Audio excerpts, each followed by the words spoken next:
बॉबी पवार, बहन ज्योति रौतेला, जिन्होंने जो भले हमारी राजनीतिक विचारधारा नहीं मिलती है उनसे, राजनीतिक दल भी अलग है, विचारधारा भी अलग है, लेकिन सम्मान करता हूं और सैल्यूट करता हूं ऐसी विचारधारा को जिन्होंने आपके लिए ताकत बन के यहां पर खड़े हुए हैं।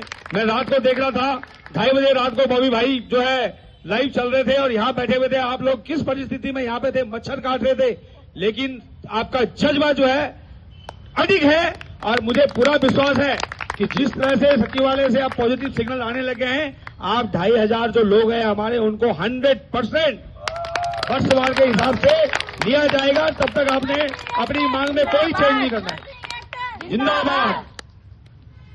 दूसरी बात, कल देखने में आया कि बहन ज्योति रौतेला ने अपने ऊपर पेट्रोल डाला।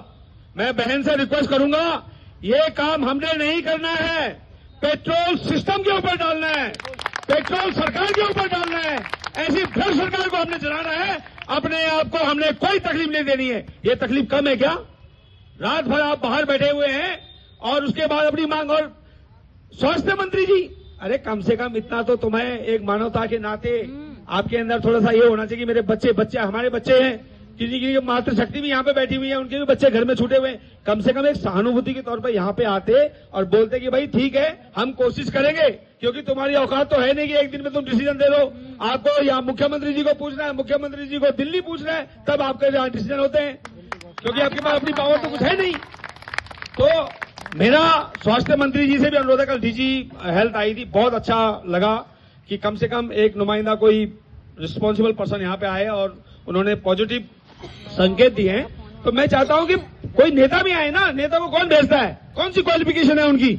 उन नेताओं को हम चुन के भेजते हैं, हमारे नौकर है वो, सही बात है, हम चुन के भेजते हैं, हम जब चाहे तब उनको निकाल दें।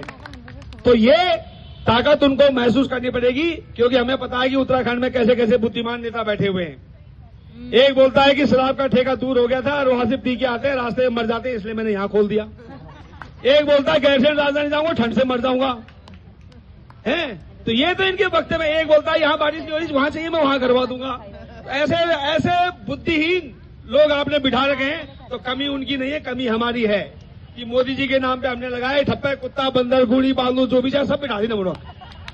तो आप सोचना है आगे, ये मतलब आप लोगों ने जो ताकत, और नवल भाई ने अभी बहुत कठोर शब्द कुछ बोले थे, इसको आप लोगों को पॉजिटिव वे में लेना है। ये उनकी दिल की पीड़ा थी।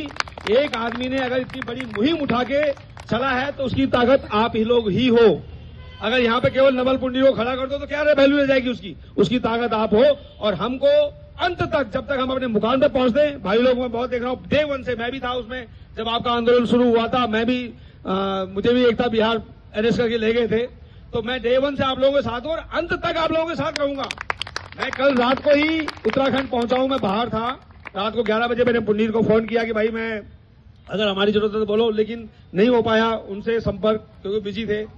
तो मैं एक छोटा सा कार्यकर्ता, भाई आप लोग अगर 100 है तो 101 मैं भी हूं, मैं एक कड़ी हूं, कोई नेता नहीं, कुछ नहीं, लेकिन आप लोगों के साथ खड़ा हूं। और जब तक ये 2,500 लोगों को वर्षवार के हिसाब से नौकरी नहीं मिलती, तब तक हम खड़े रहेंगे। हाकम सिंह को उत्तराखंड में अब पैदा नहीं होने देंगे हम। अभी तक जितना सेना था सह लिया, अब कोई हाकम सिंह उत्तराखंड में पैदा नहीं हुआ। होगा तो पेट्रोल जो रखा है ना, वो उसी की खोपड़ी में डाला जाएगा। हमारे बीच में हमारी